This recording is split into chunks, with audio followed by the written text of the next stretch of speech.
Very good. Good afternoon. Today we resume our class on Paticca Samuppada. This is the sixth class on this topic. We have done 5 before. Today I want to give you some examples of how ignorance works. We talked about ignorance in general. I mentioned you have handouts. I mentioned some topics to discuss how and where ignorance is and it works. First discourse I mentioned is Kalkarama Sutra. This is a very profound discourse you find in Anguttara Nikaya. I don't want to spend much time giving the background and what happens and how many times this discourse was delivered, and when each time when it was delivered, each time there were some results and so on. In order to save time, I simply must say that in this the summary, it's a very brief summary, is that when Buddha said in this course, whatever human, gods and all Brahmas and so on and so forth, who have seen, heard, smelled, tasted, touched, searched and attained, he knew all of them.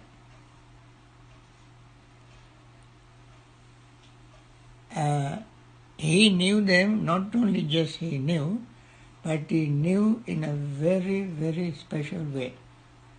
Abhinya. Abhinya means special way. But he did not hold on to them. Now here, the message is how we pursue the truth following the middle path. When you follow the middle path, you don't fall into one extreme or the other. Nor do you hold on to the path. Falling into one, when we are very religious, pious, devotional, we cling to them. When we are very intellectual, we simply investigate, talk, discuss, and see it as something for our intellectual exercise. Neither Buddha said, one should not hold on to anything. No one should be so engrossed in it as some intellectual something. In Alagadupama Sutta, you remember, Alagadupama Sutta, snake simile, he gave 2 similes. One is the simile of raft, other is simile of snake.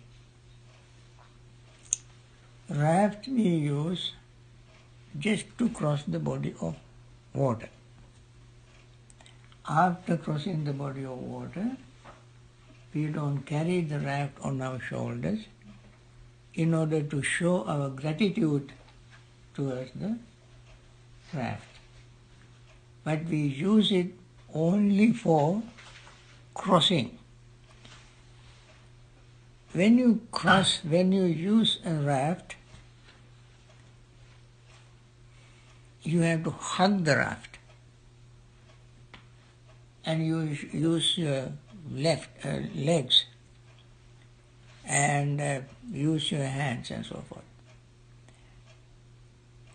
If you use it very loosely, you may fall off the raft. If you hold it very tightly, you may not cross the water. Even after crossing, you don't hold on to it. You let it go. The middle path should be followed exactly like that, thinking that my view is the right view, your view is the wrong view, therefore I hold on to my view and I reject your view. But each step of the Noble Eightfold Path, if we don't have wisdom, we may follow blindly and get stuck. In the Noble Eightfold Path, there are two ways. One is mundane, one is supramundane.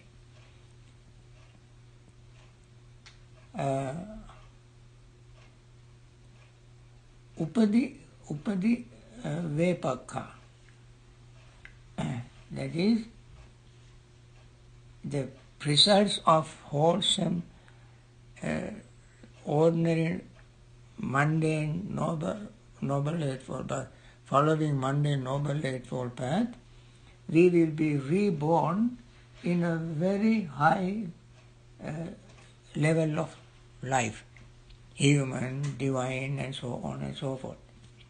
But still we will not be liberated from samsara.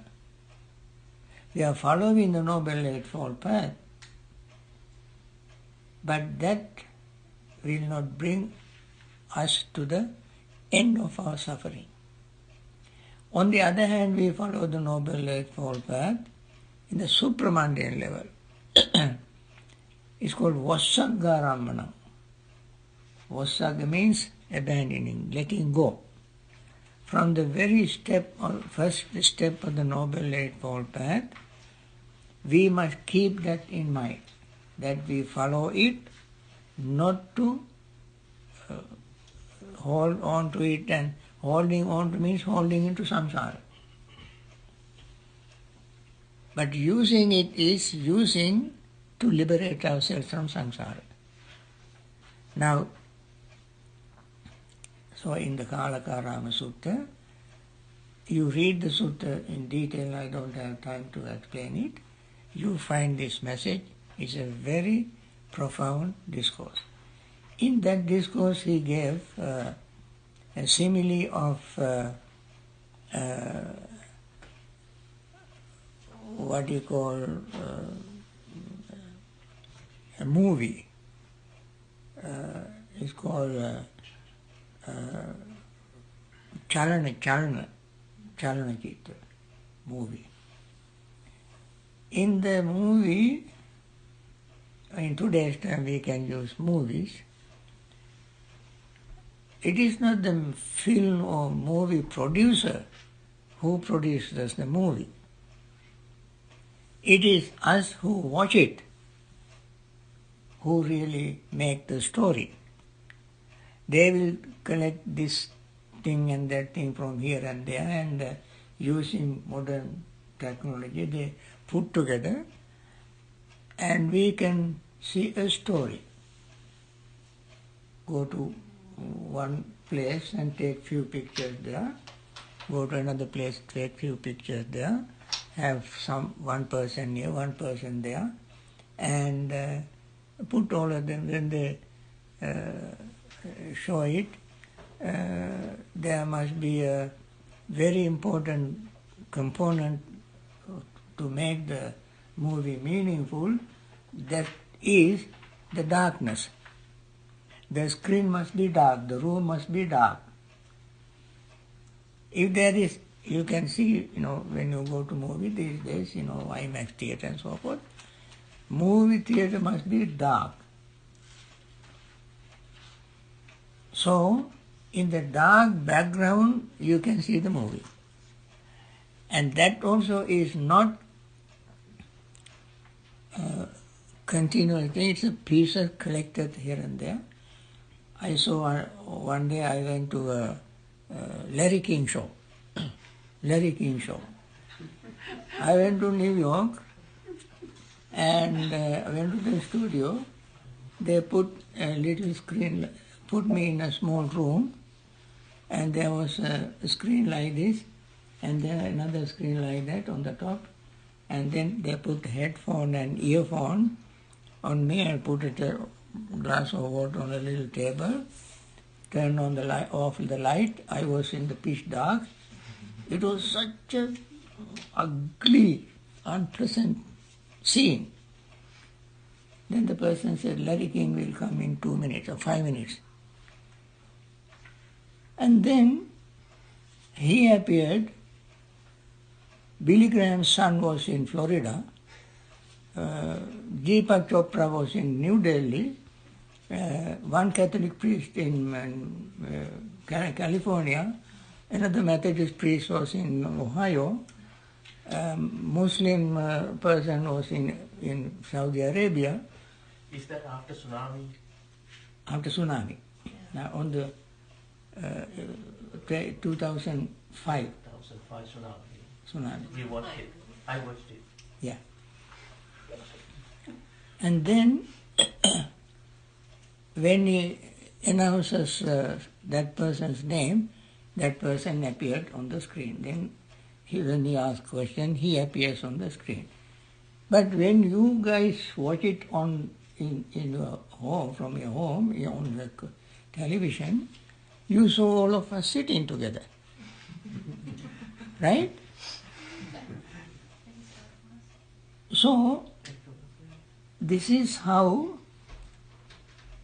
they can bring all sorts of things together to make it look as one single scene. So, I use this modern example, and you all know how they make movies. I don't have to tell you how you make movies. Sometimes they take my picture and then he put the background and scenery and so forth. When you watch it on YouTube, you see me in a very good environment. Now, that is why the Buddha said, Mayupamacha Vijnana. The perception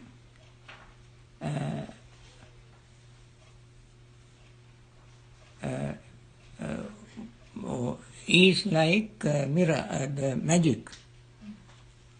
You know magic? When you see magic shows, these magicians are so smart, they can create things that really they are not. But magic show, two people can see magic show in two different ways. One goes to the stage and goes behind the screen and drill a little hole and watch how the magicians take little piece here, something else and so forth, and then show you a pigeon. But you, watching him doing it on the stage, see exactly what kind of tricks he makes for the audience to see a pigeon. They take a person and put in a box and cut in half. They swallow 6 foot long sword Eh? But when you see him, these magic cards, they show all kind of things. Now, if you are the one who show the magic, you know the trick. But us who watch it, we don't know. In the movie theater, darkness is extremely important to make the movie meaningful and enjoyable. Otherwise you cannot. This darkness is our ignorance. Without ignorance you cannot see the movie or the magic. That is absolutely necessary. So, in the Kalakarama Sutra, Buddha said, he knows everything. But he does not hold on to anything. Why?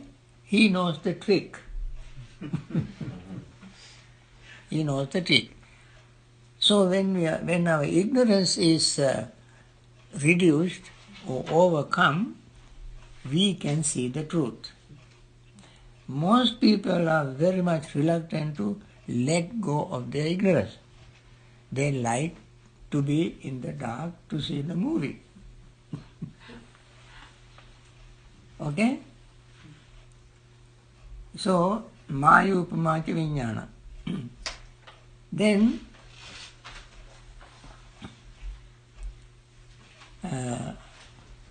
for instance, I gave few sanyas. Nitya sanya, Subha sanya, Atta sanya, Sukha sanya.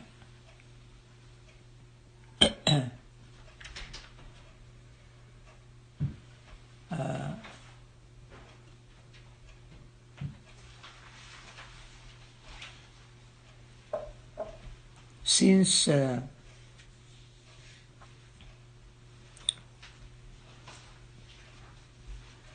so long as we are ignorant, we see us as some kind of permanent entities. But when we only sharpen our wisdom and insight through the mindfulness meditation, we can see what is supposed to be nitya or permanent is not permanent. Is not permanent. Not permanent cure. It is just a state of, everything is in a state of flux, changing. And that we don't see. And therefore we think it is, something is permanent. This is called distorted perception. Anitya nitya sanya. Anitya nitya sanya. I have tried many times to talk to our friends that everything is constantly changing, nothing is there to hold on to. People think I am crazy. I am crazy in their sense, in their eyes. But that is reality that we go through. Only when we develop our insight, wisdom, and remove certain degree of ignorance, can we see this reality. Impermanence, yes. So nitya means permanent. Subha sanya. Subha. That is very important, very interesting. Subha sanya, beautiful thing. You see somebody's nose, and you have preconceived notion in your mind, nose should be like this. And when you see that nose matches with your preconceived notion. You have all the description in your mind. And then you think that nose is beautiful. It is not the beauty on the nose. Nose is just a nose.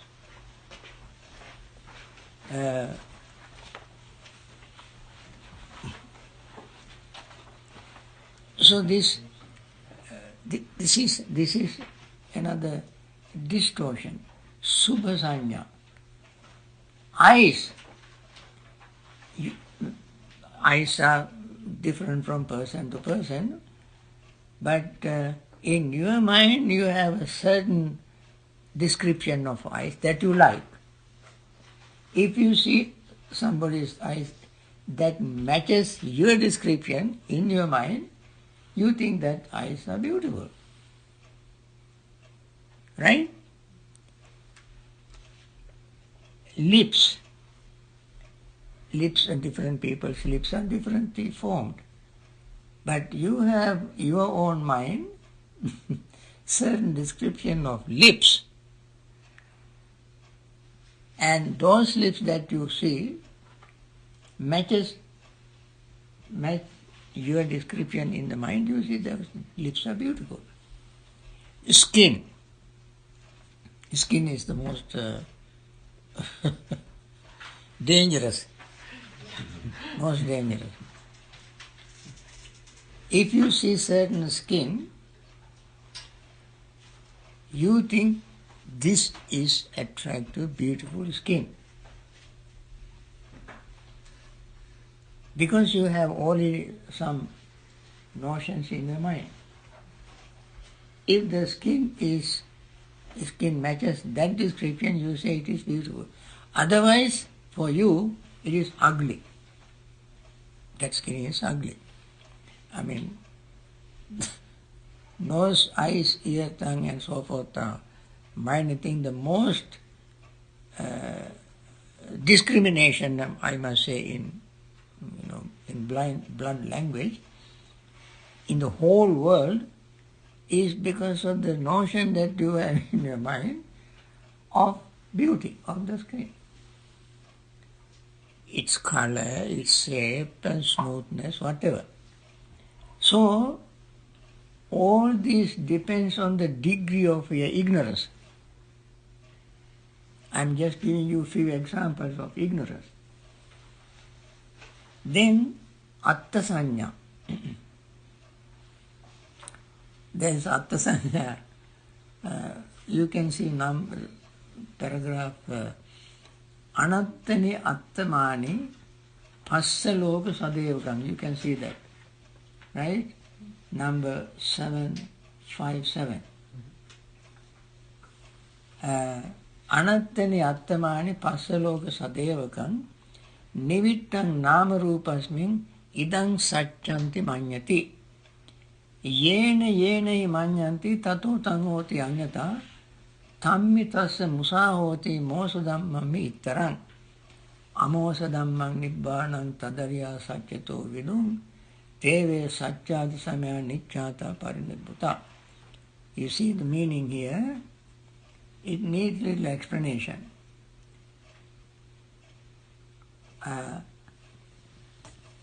What the world see as truth, the noble disciples see them as untrue. Thus the noble disciples liberate through wisdom. Now, anattani attamani.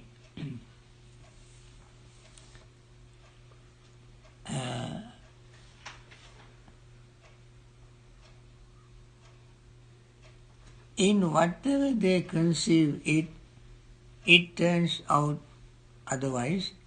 That indeed is its faulty, for the transient is of false nature. Now, the translation is beautiful, but I think I see the Pali more elegant, more clear. Anattani attamani. Anatta means no self. no self, they think self, attamani. Mani is measuring. To measure, we always use I. I is the measure. So that measure is I. You can say even ego. Anattani attamani Pasya loka sadevakam. Look at the world together with divine being. Sadevakam, divine being. Nivittam nama rupas means nivitta means get into or sunk in it. You sunk in it. Nama rupas means they are sunk in name, mentality and materiality. That's all we have. They sunk into mentality and materiality. What is mentality? Passa vedana sanya chetana manasikara. Passa vedana sanya chetana manasikara. Contact, because of contact feeling. Because of feeling there is a perception, sanya, vedana, passa, vedana, sanya, and therefore thought arises, chetana, then attention. Attention, these things draw our attention to them. Contact draws our attention, feeling draws our attention, perception draws our attention, thought draws our attention, and attention remains out of all this. But all together called mentality. That's all in our mind. Then materiality means earth, water, air, fire, 4 elements. Nothing else. No matter how much we analyze this body, we cannot see anything else. Anything you can put into these 2 aspects, mentality and materiality. So, someone among, including human, divine and so forth, sunk into this mentality and materiality and think this is true. What is true? Atta. When they say Atta is true means something permanent, eternal entity is there. Next stanza says, while they are thinking that way, yena hi manyanti tato tang hoti anyata. In whatever they conceive it turns out otherwise. That indeed is its falsity, for the transient is of a false nature. Meaning, in whatever we think of self,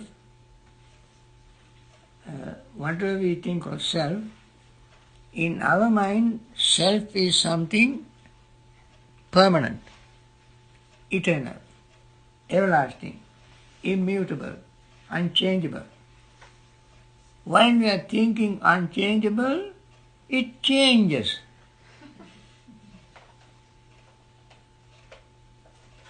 Tato tang hoti anyata. While we are thinking permanent, and blink your eyes, it is no longer there. Before you blink your eyes, that very permanent has become impermanent. Yat Yena yeni manyanti tatotang hote anyata. You look at the self in any different angle, super self or ego or whatever way you look at it, thinking that this must be permanent, and blink your eyes, it's gone. It's gone. Something else happening.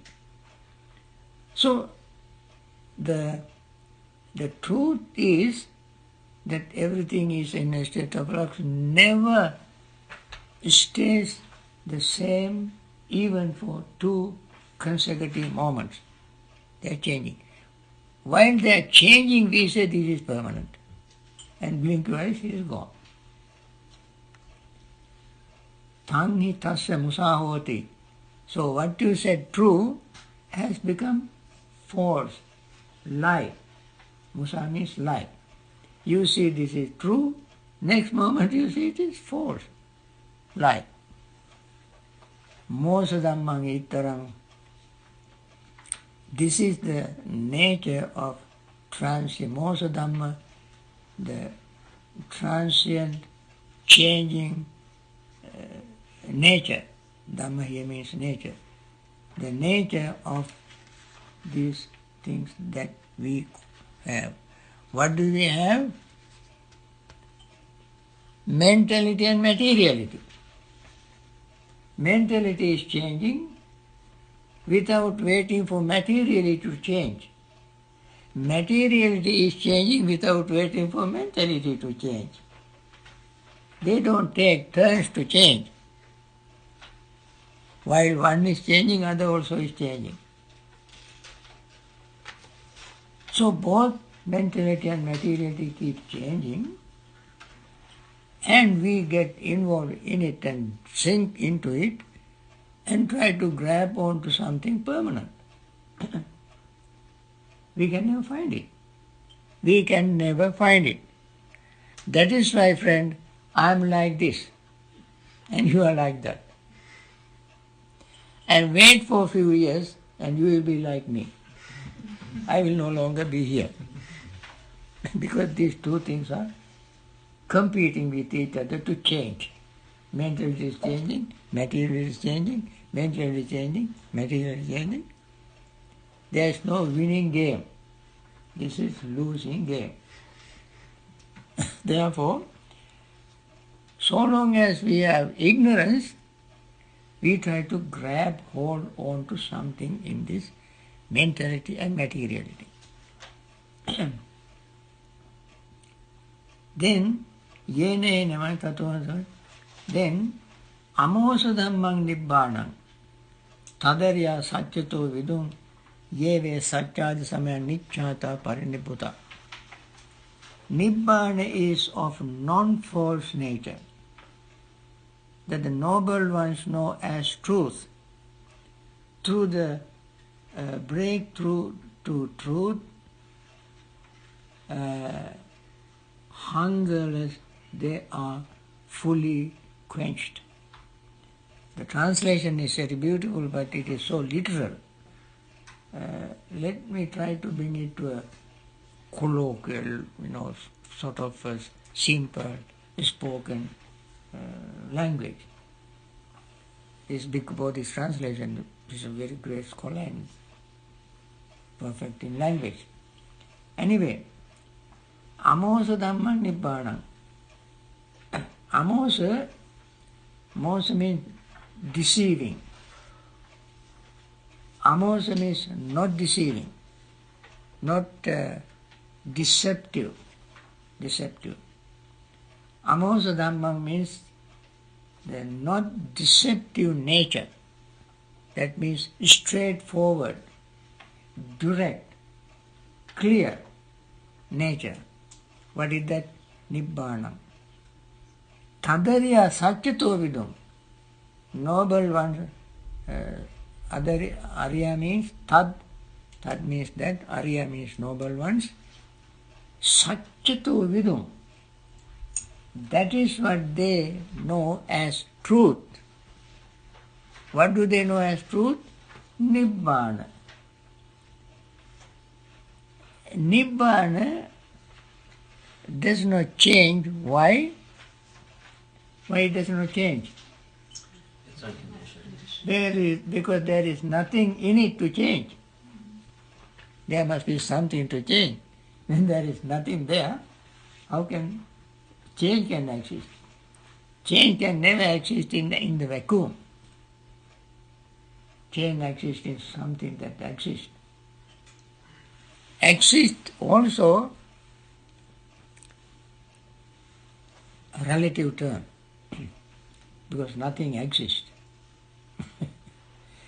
Exist in a ordinary, mundane, relative term.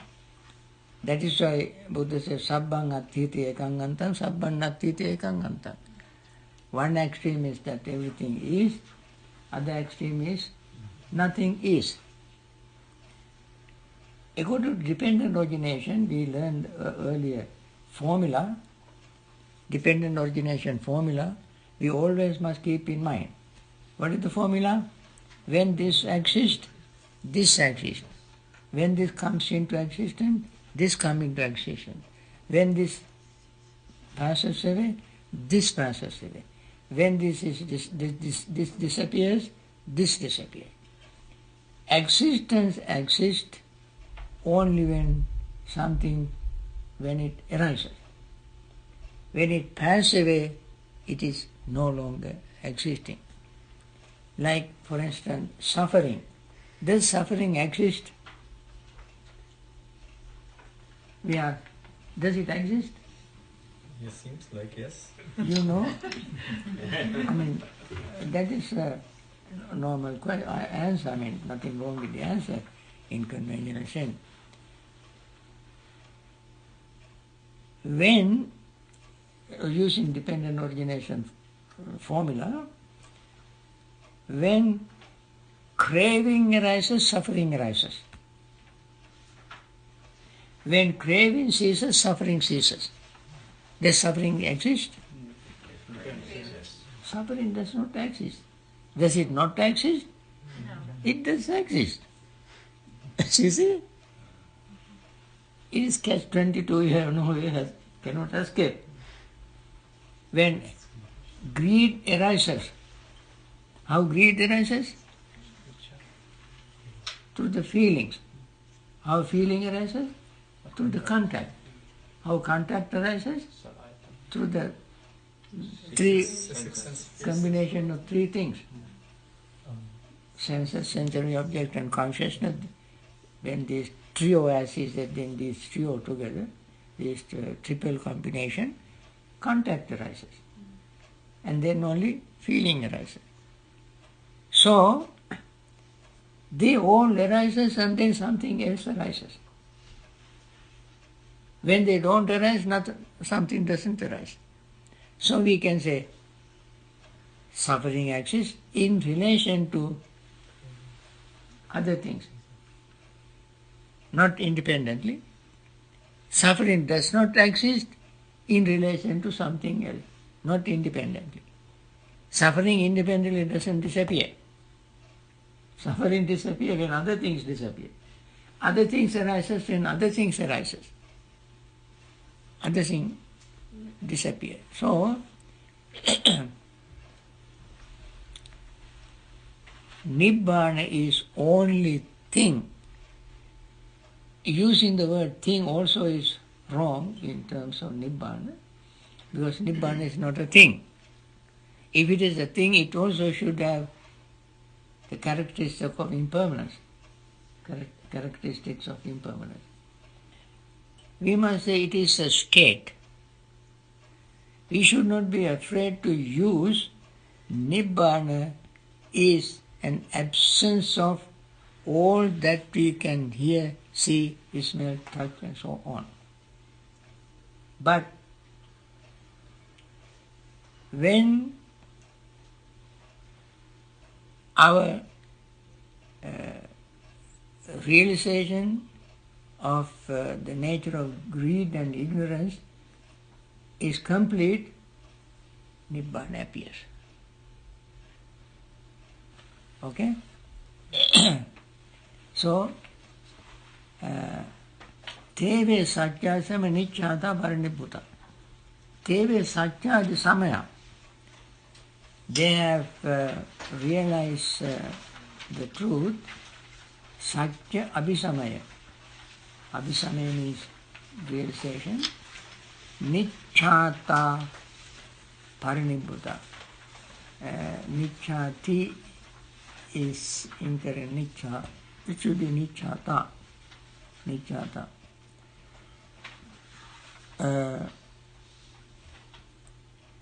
Cha, hunger. Nichata. Without any Parinibhuta. Now, Parinibhuta means Death. Bhuta means elemental. Elements. No word to give. Above the beyond the elements, all the four elements. Bhuta. Bhuta is elements. yeah. Parinibhuta means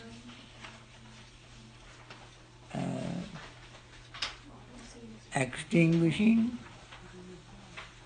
ceasing, disappearing, quenching of all defilements. Greed, hatred and delusion. Primary, basic. Ignorance and greed, both completely vanishing. It doesn't mean the death. That is why Parinibhuto so bhagava parinibbana dhamman deseti. The Buddha who has parinibbana, attained parinibbana, teaches Dhamma for others to have attained parinibbana. Meaning, parinibbana there means kilesa parinibbana. All the defilements totally vanish from the mind. Then that state called parinibbana. Okay. Then, these are few examples. You can see thousands of examples in our reading the Dhamma to see how ignorant we are. Because even though we read Dhamma, we may have a sort of superficial understanding of Dhamma, but there is another layer of Dhamma that we don't understand. And only when our ignorance is minimized, we will see the hidden layer of Dhamma. Now, this is another very powerful statement. Mahagandhiya is also another very interesting person, and stories are there. And I'm not going to go into all these details. He asked, "Indeed, Muni, you speak without grasping those judgments that have been formulated as to what matter called the peace within, how is it proclaimed by the wise?"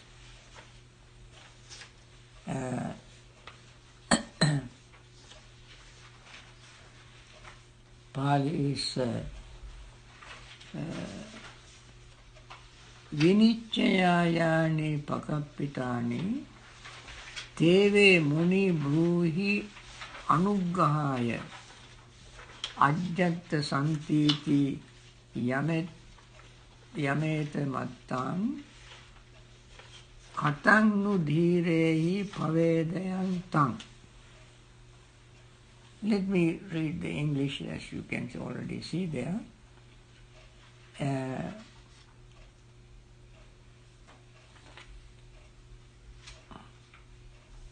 Okay.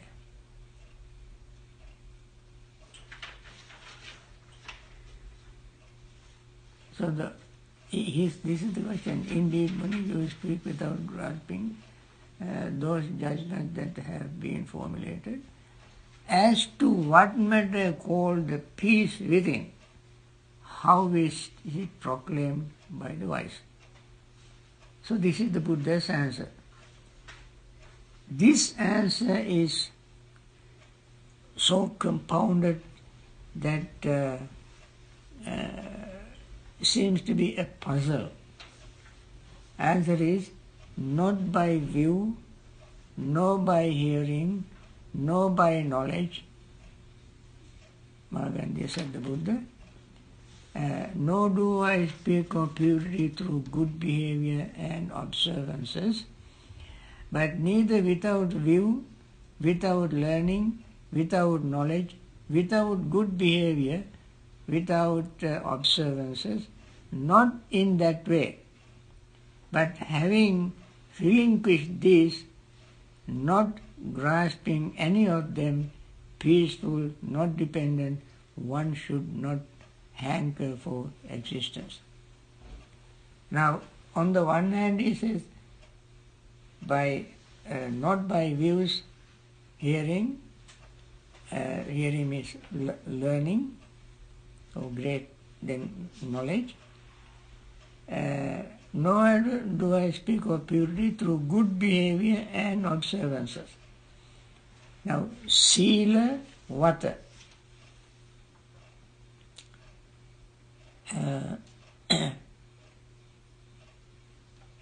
We need view. This is what I mentioned as middle part. We need view. But views are not for us to hold on to. That is,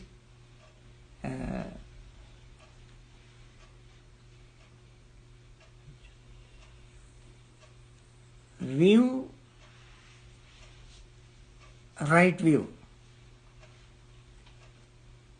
Learning, mere learning alone, we cannot realize the truth.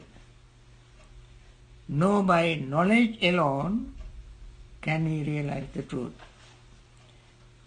Nor do I speak purity through good behavior and observances. Good behavior, with sila alone, we cannot realize Nibbana. And observance means vata. Alone, we cannot realize Nibbana. And therefore, without them also you cannot attain Nibbana, without learning, without knowledge and so on, without good behavior. But view, it builds up our momentum to the next step. The learning.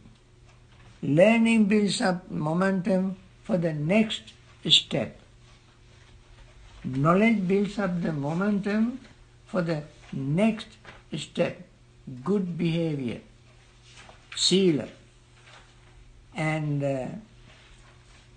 that builds up observance, practice. Observance means practice the Dhamma. But not by any of them alone, but having relinquished these, not grasping any of them. You remember Ratavinita Sutta? If you go to Ratavinita Sutta, it will be even clearer.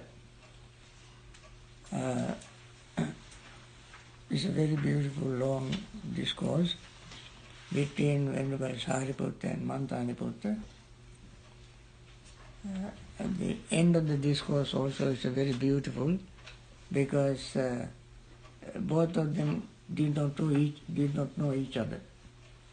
At the end of the discussion, Venerable Sariputta asked Mantaniputta, by the way, Venerable Sir, what is your name?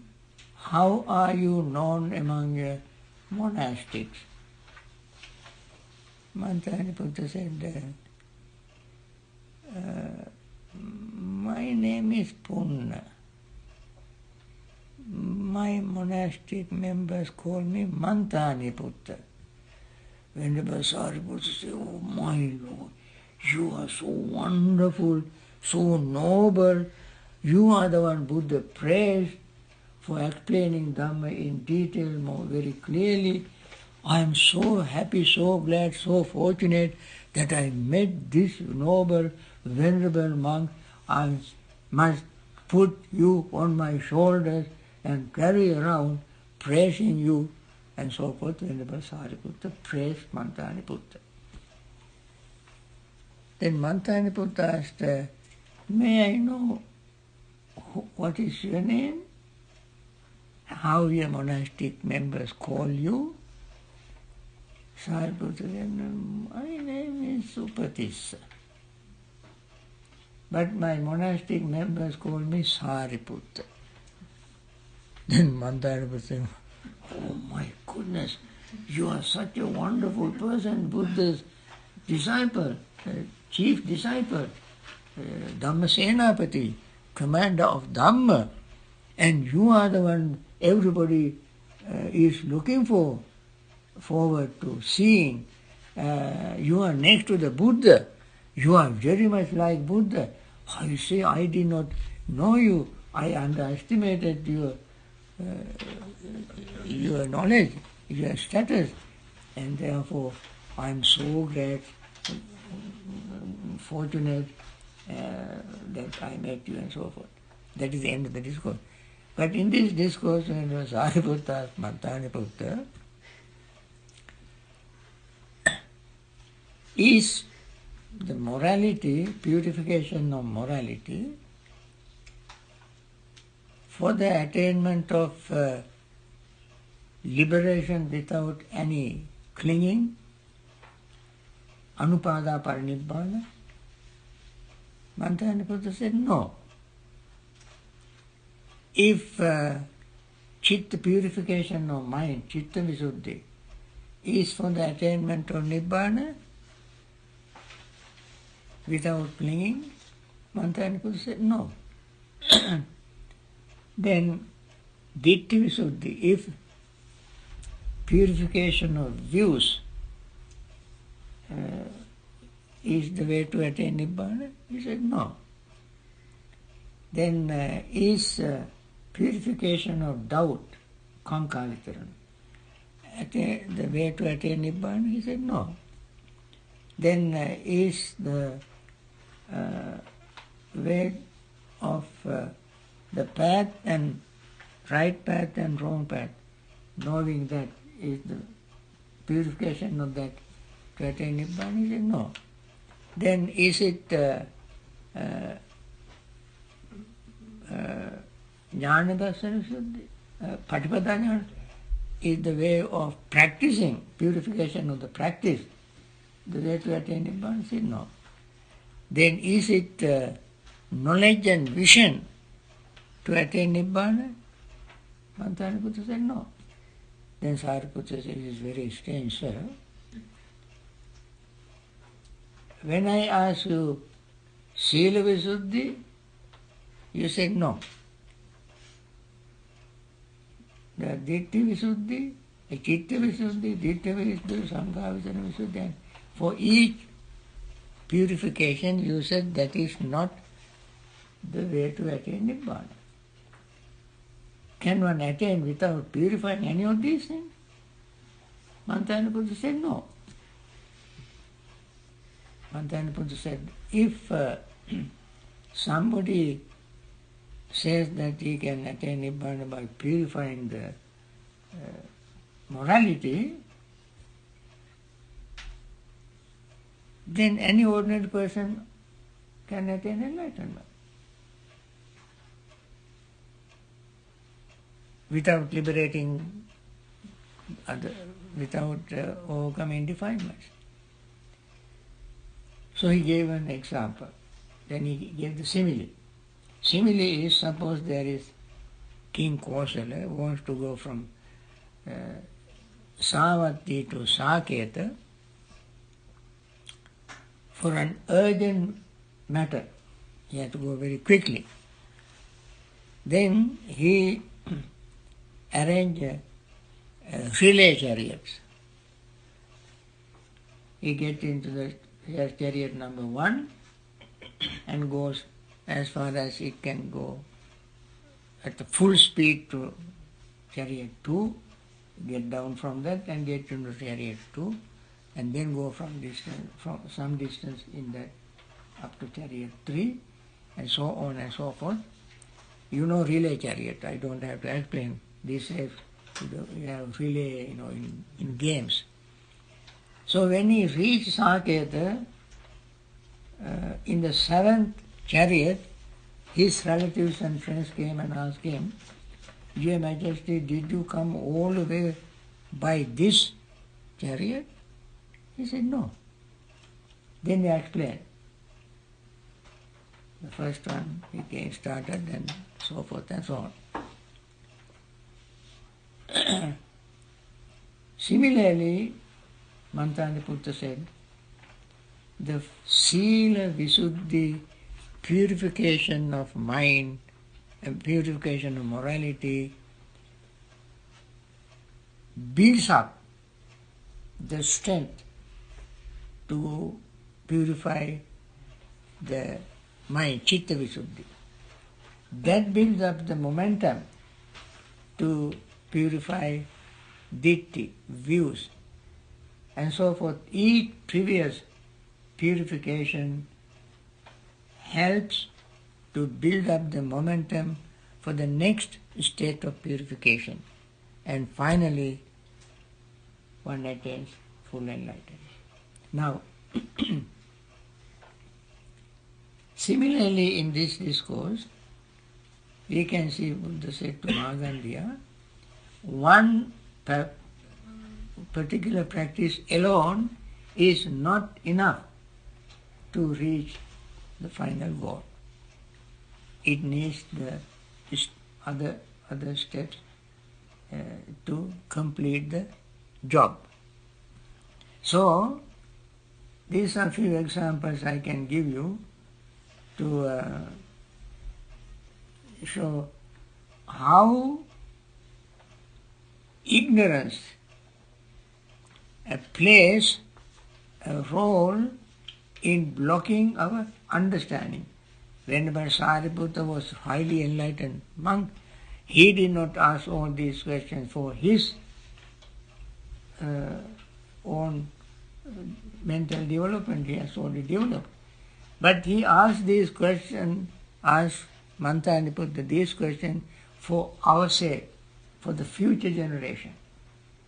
So, we are the ones who are blocked by our ignorance, not understanding the sequence of liberation. So long as we have ignorance, we think one of them is enough.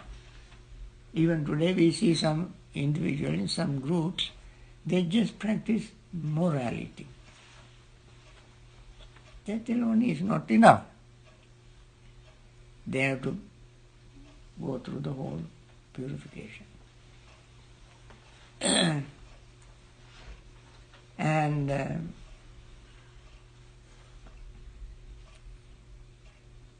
Rathavinaya Sutta, Madhupindika Sutta also is another thing. I gave you some examples, you can read them. And I also want to mention something about the qualities of Dhamma, and you can see that number up to number 11. Something I have not mentioned there is, I want to end this very quickly, I'm not very strong these days. Last few weeks I went through a lot of turmoil with regard to my health. So, we all learned the Swakado, Bhagavata Dhamma, etc., Dhamma Guna, the qualities of the Dhamma. I give you one example and then we can, from that you can understand the rest. Swakata, well expounded the Dhamma. Well expounded the Dhamma in order for us not to hold on to Dhamma or to reject the Dhamma, but to use the Dhamma.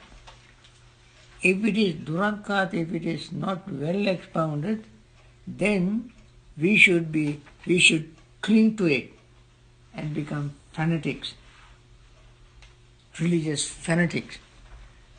Swakkata Dhamma means Dhamma Buddha has taught us to improve our wisdom so that we will not cling to it. Teaching Dhamma to us not to cling is well expounding Dhamma. Since he well expounded, he explained everything as how to use the Dhamma rather than clinging.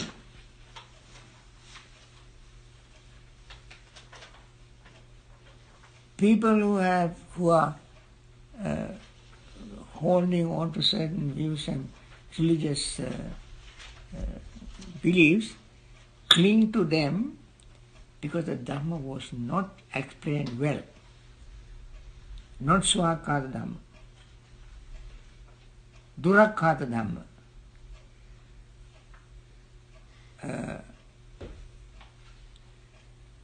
Say, I tell you another example. Sanditthika. Sanditthika means to be seen in this, by oneself in this life. When we say to be seen oneself in this very life, we don't mean seeing only noble, holy things, but ignoble, wrong, unholy things also we must see. Sandhita in this very life. In this very life, we see an unholy, wrong Dhamma arises in us, as well as holy, noble Dhamma arises in us, depending on other factors. For instance, when greed arises, suffering is right there, sanditthika, right here and there, we can experience it. When the greed is not there, we have a great relief, liberation from suffering. We can see both. When greed arises, what happens? When non-greed arises, what happens?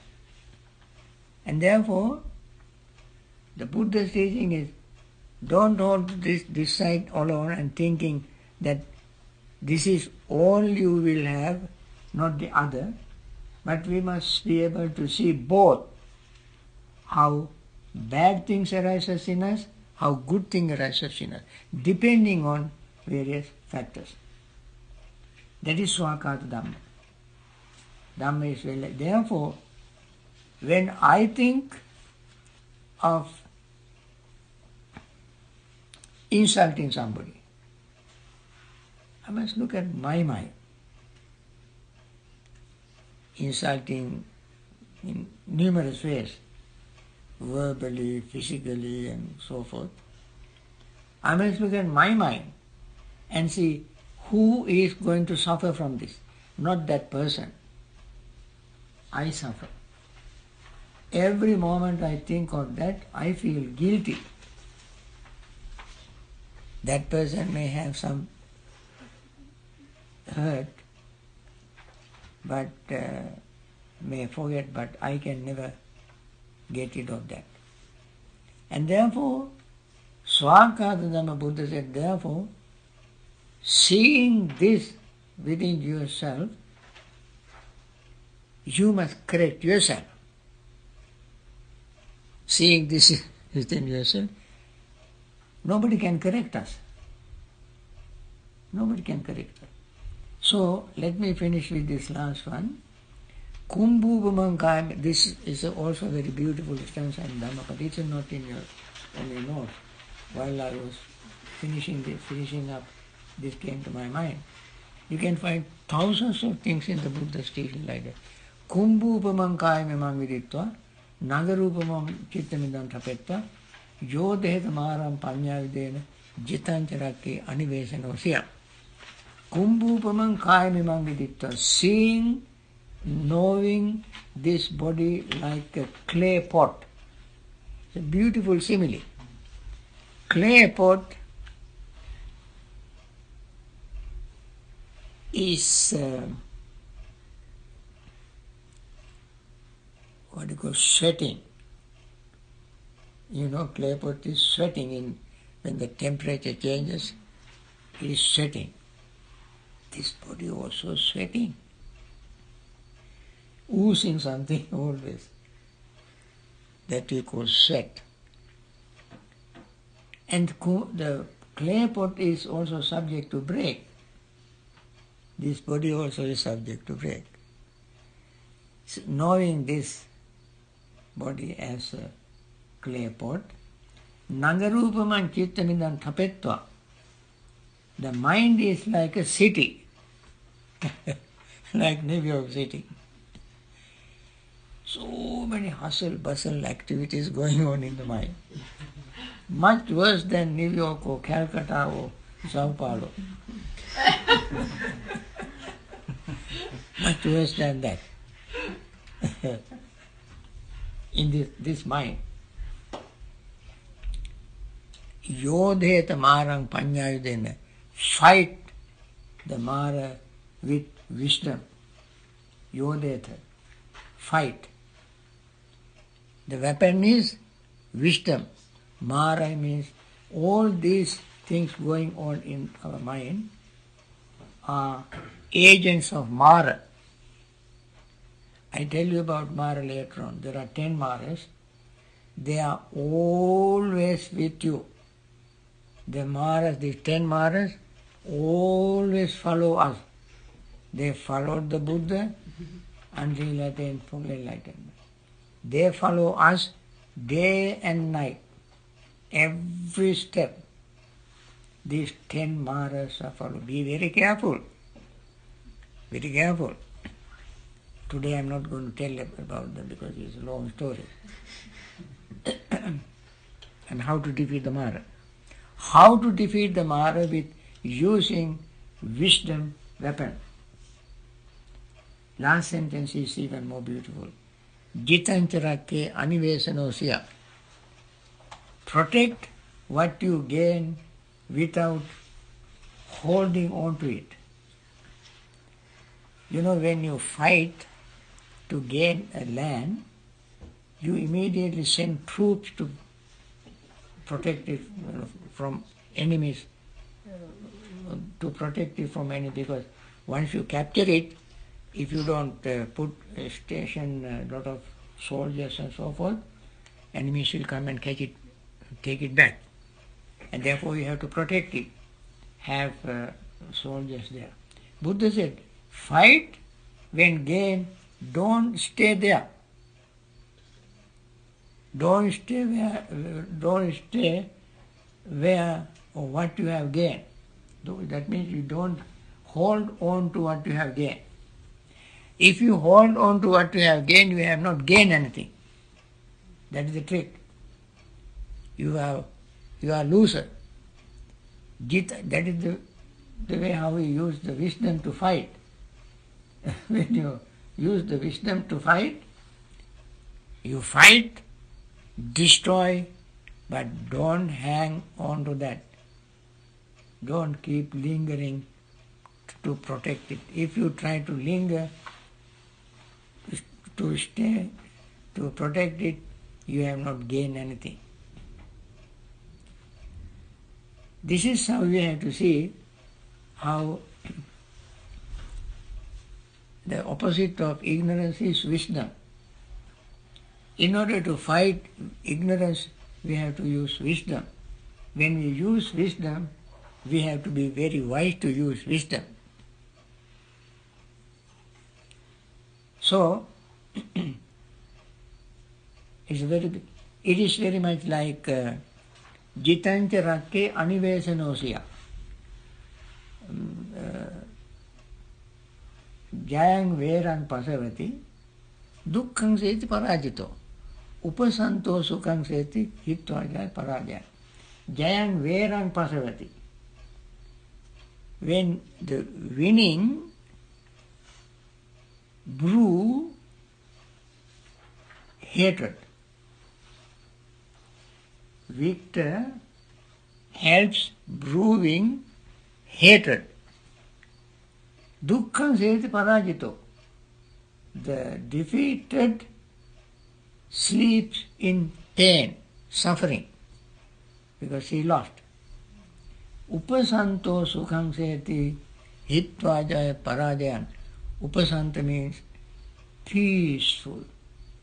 One who one who gives up both victory and loss, sleep peacefully. No victory, no loss. Sleep peacefully. That is the wisdom against ignorance. So friends, with this note, I want to conclude today's class. I would have spent a little more detail explaining, but my health is not that strong. Sadhu, sadhu, sadhu. If there is any question, yeah. Bhante, could you talk a little bit about the expression inviting Mara to tea? Inviting Mara? Inviting Mara to tea. In other words, not fighting Mara, but inviting Mara. It's the expression one of my first teachers talked about. And you were his teacher, so I thought maybe you could tell us about that. I don't know what he meant, Yeah, okay. because he may have some other mystic ideas in his mind. In what I know about the Buddha's teaching, Buddha never encouraged us to invite any Mara. Okay. Buddha always encouraged us to defeat Mara, which he did. There's a very simple way to defeat Mara. Not people are ready to accept it. Every aspect, every battalion of Mara can be defeated by one thing. That thing is wisdom. Wisdom of rising and falling, udayabhya jnana. Udayabhya jnana is the wisdom that will defeat Mara.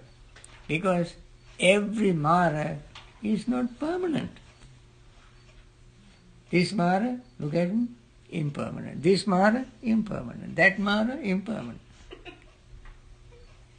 So, what can Mara do? He is just diluting, fading, disappearing. Come, finish. It cannot stay attacking us, impermanent. That is how Buddha defeated all the 10 battalions of Mara.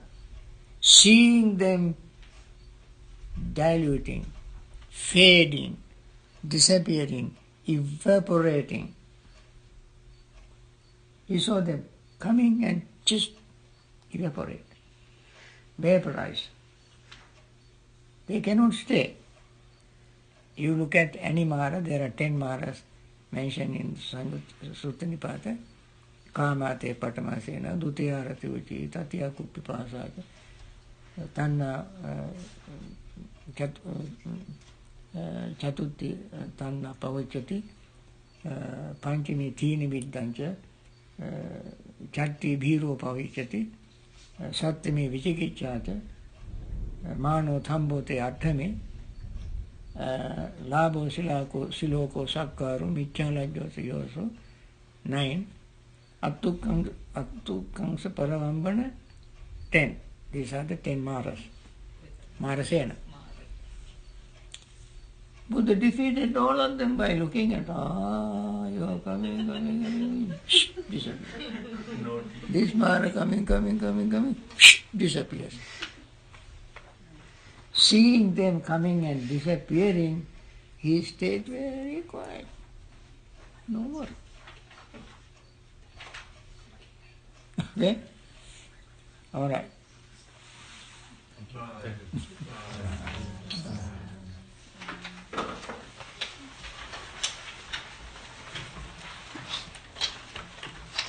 Bhante, Yeah? I used this technique last night in my cooking because I thought there was a ghost. Mara? I thought there was a ghost Yeah. in my cooking. Uh-huh. And I remembered I'm 70 years old. Uh-huh. So far, none of these ghosts that I thought were there were there. It's here. I have the thought that there might be a ghost, but every time it is gone. I thought, I'll just wait. Yeah. It's gone. So far, no ghosts.